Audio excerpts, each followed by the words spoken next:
Luego de 39 días movilizados y de 11 reuniones con la ministra de Justicia, Javiera Blanco, los trabajadores del Registro Civil alcanzaron un acuerdo con el gobierno.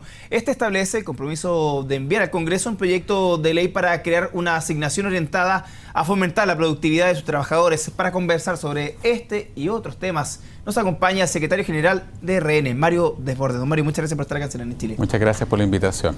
Bien, hablemos sobre este paro del Registro Civil. ¿Quién gana? ¿Quién pierde? ¿Qué le parece este fin de movilizaciones que casi cumple 40 días? Mira, yo creo que se puede abordar de varios puntos de vista. Uno, obviamente, lo que sufrió la gente que necesitaba hacerse trámites que son muy importantes.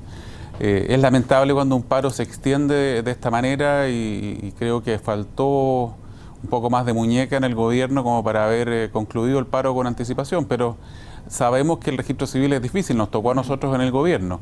Lo otro es que muchos de los que avivaron la cueca en el gobierno del presidente Piñera, cuando la misma dirigente Annely Díaz hacía la protesta y hacía su paro, hoy día la criticaron duramente. Yo creo que también hay otro punto que no podemos dejar de considerar, o sea, por dos partes. Por un lado, creo que la gente tiene que tomar conciencia que la reforma laboral que la propia ministra Blanco, cuando era ministra del Trabajo, y hoy día la ministra Rincón y en el gobierno están impulsando para el sector privado, contiene muchas cosas que acabamos de ver lo graves que son. Cuando tú haces una huelga indefinida, cuando sientes que los dirigentes muchas veces no van a transar nada, cuando se paraliza completamente una empresa sin poderse prestar los servicios más elementales, sin poder mantener funcionamientos pequeños, yo creo que se producen situaciones muy graves. Son cosas distintas, porque uno es servicio público y es monopólico, la empresa privada muchas veces tiene alternativas. Pero yo los pongo en el caso a la ciudadanía de, por ejemplo, si se paran, como ya se pararon este año, pero si se pararan en serio las empresas que distribuyen valores a los bancos y nos pararan el sistema financiero completo porque nadie puede reemplazarlos en huelga. Por eso yo creo que la reforma laboral debería ser mirada de nuevo después de lo que acaba de pasar en el registro civil, porque es una señal clara de que cuando uno se extrema, las cosas se complican. Lo mismo con los puertos y una serie de otras áreas que no son estratégicas, como es la luz, el agua, por ejemplo, que no se podrían paralizar, pero que de parar en los términos que está puesta la reforma laboral pueden traer muchos problemas. Hoy día, según la reforma laboral, un sindicato con el 10% de los trabajadores puede parar la empresa completa contra el 90% restante. Y lo otro, hacer una invitación al gobierno a discutir de una vez por todas la forma jurídica en la que los trabajadores pudieran hacer algún tipo de negociación colectiva y también tener derecho a movilización. No es posible que los trabajadores del sector público no se puedan movilizar, no tengan derecho a paro, y todos estos paros son ilegales finalmente. Pero ¿qué es lo que sucede? Que el paro se hace igual y finalmente el gobierno no toma medidas, ningún gobierno, no solo este, es un problema en general, porque tienes que permitir la movilización y todo esto fuera del marco de la ley. Entonces yo invitaría al gobierno y a la nueva mayoría a que discutamos la posibilidad de, al mismo tiempo que la reforma laboral, ir viendo qué pasa con el derecho a movilizarse, con la posibilidad de negociar colectivamente en el sector público. Porque también estoy seguro que si el gobierno tiene que negociar lo que va a pasar en una movilización y en un eventual paro en el sector público, va a pensar dos veces alguna de las cosas bastante imprudentes que está proponiendo en la reforma laboral. Quiero decirle a los telespectadores que algunos expertos de la propia nueva mayoría le están diciendo al gobierno que hay algunas normas que en la reforma laboral que son bastante complicadas y que no se tienen y no se atienen a lo que ya la OCDE ha implementado a nivel internacional. Queremos reforzar el rol de los trabajadores, el del sindicato, equilibrar de mejor manera la capacidad negociadora. En eso estamos todos de acuerdo. Lo que no podemos llegar es a esto.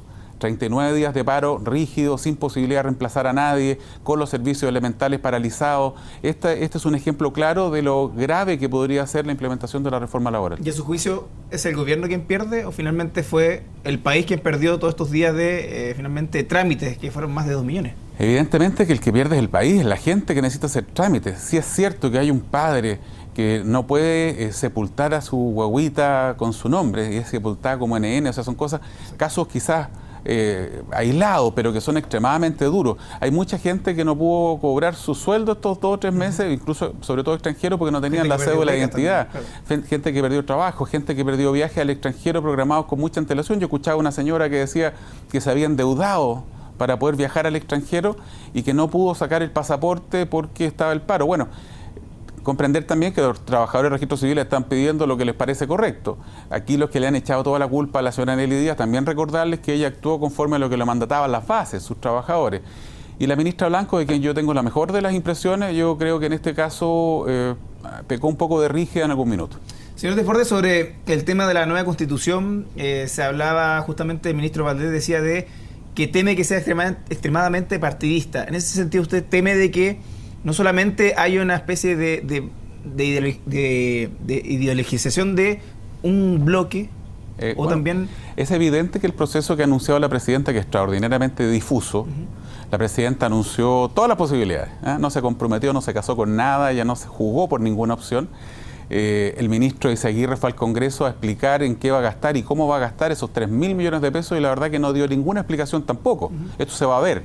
No se sabe en qué se va a gastar en detalle, a quiénes van a contratar, cómo los van a contratar. Nosotros tenemos el legítimo derecho a dudar de si eso se va a usar bien, porque la Concertación no fue campeona en su minuto de gastar recursos fiscales en proselitismo, y nosotros no quisiéramos que eso pase.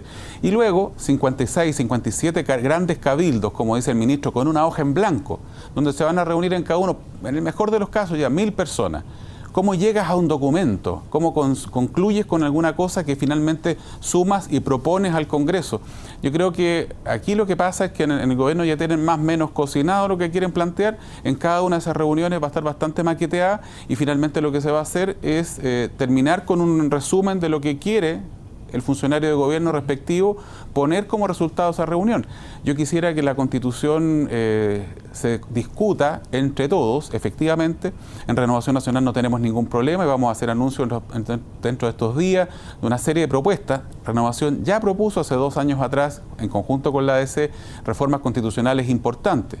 Yo no defiendo una constitución de un año específico. Yo lo que defiendo son ideas, son valores, son fórmulas que me parecen correctas o mejores para el funcionamiento del país, y supongo que el resto hace lo mismo. No parto de la base que la izquierda nos quiera destruir, pero me parece sí que la forma en que se está planteando el proceso es bastante difuso y además demasiado extenso. ¿Y en ese sentido teme de que hay un aprovechamiento por parte de la nueva mayoría, sobre todo por las municipales que vienen el próximo año? Yo lo temo de frentón y lo hemos dicho. Yo lamento que la presidenta haya hecho coincidir todos estos plazos con las elecciones que vienen.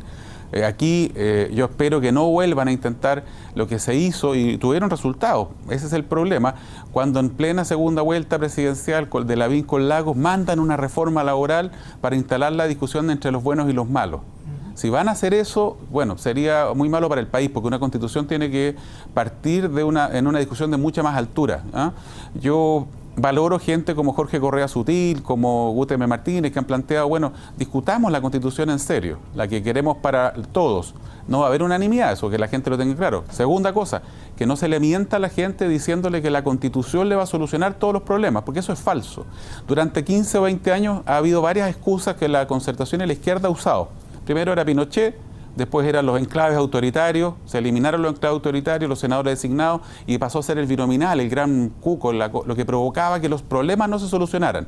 Se cambió el binominal. Hoy día es la Constitución lo que provoca que los problemas no se solucionen. La verdad es que no va a ser así y hay que decirle a la gente con todas sus letras: señora, señor, usted no crea que si cambiamos la Constitución al otro día se le solucionaron los problemas. Eso es mentira. No engañemos a la gente y hagamos un proceso serio, responsable y con la altura que necesita un cambio a una Constitución. Señor Desbordes, lo cambio de tema. Entre ayer y hoy día se hace este consejo de la UDI. ¿Usted, a su juicio, como secretario general de RN, cree que habrá cambios reales? Esa es la postura que al menos presentaban el día de ayer. ¿Cree usted que va a haber un cambio real o más que nada una solución parche? Soy respetuoso de lo que la UDI haga en su consejo. Me parece bien y a nosotros nos da mucho gusto ver que la UDI ya está saliendo de la tremenda crisis que hubo a principios del año. Es un partido aliado, tengo muchos amigos en la UDI y yo espero que salga fortalecida en este Consejo General que están realizando. Ellos mismos han anunciado que quieren avanzar a esas normas democráticas internas, nos parece muy buen anuncio, ¿cierto? pero yo creo que, sobre todo como aliado, ser respetuoso de lo que ellos vayan a decir dentro de su Consejo General y manifestar sobre todo nuestra satisfacción de ver un Consejo en una posición muy distinta de lo que fue a principios del año, la gran crisis que vivió la UDI. Yo me alegro que se esté saliendo de esa crisis.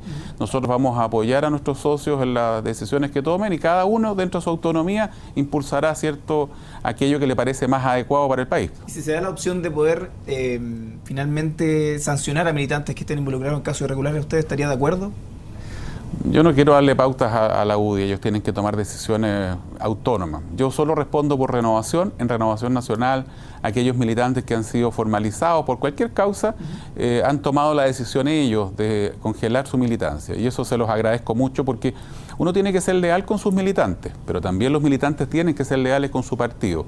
Y si algún militante nuestro es condenado por algún ilícito que tiene que ver con temas de probidad, el partido ya ha decidido hace mucho rato que lo va a expulsar de inmediato. Ahora, cada partido tomará la decisión que le corresponda, pero en Renovación creemos que en política hay que dar señales claras.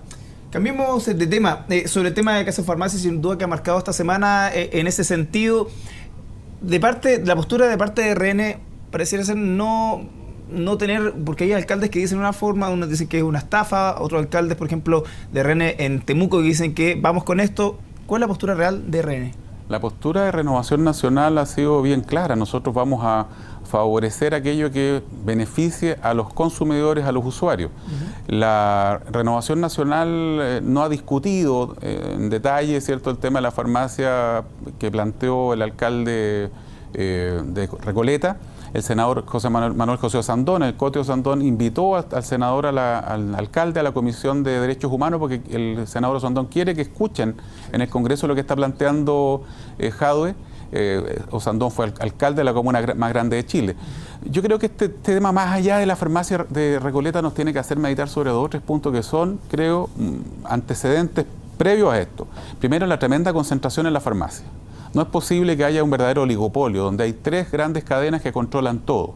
Esas farmacias grandes se comieron a las pequeñas farmacias y hoy día creo que no hay una competencia adecuada. Yo creo en el libre mercado, creo en una economía social de mercado y debe haber libre competencia. Y por lo tanto, en mi opinión, en este y en otros rubros, deberíamos, quizás en el mismo contexto de la discusión de la nueva Constitución, discutir márgenes o porcentajes máximos de participación en distintas áreas, por ejemplo, en los bancos, en la farmacia. No es posible que haya un banco como el Banco Santander que tiene el 30% de participación, y se lo digo con nombre y apellido, el Banco de Chile también.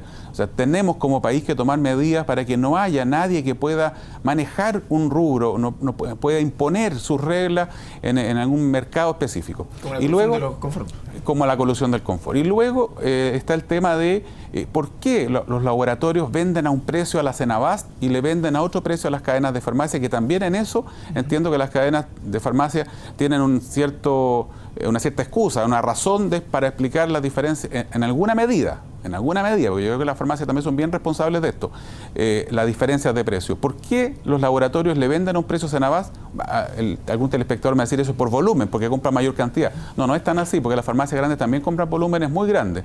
Yo creo que esta es la oportunidad, y Jadwe nos ha dado una oportunidad, y en eso yo no tengo ningún problema con aquello, y no soy de los que va a criticar de la farmacia, para analizar qué está pasando en un mercado que afecta a millones de chilenos y sobre todo a la gente que más necesita.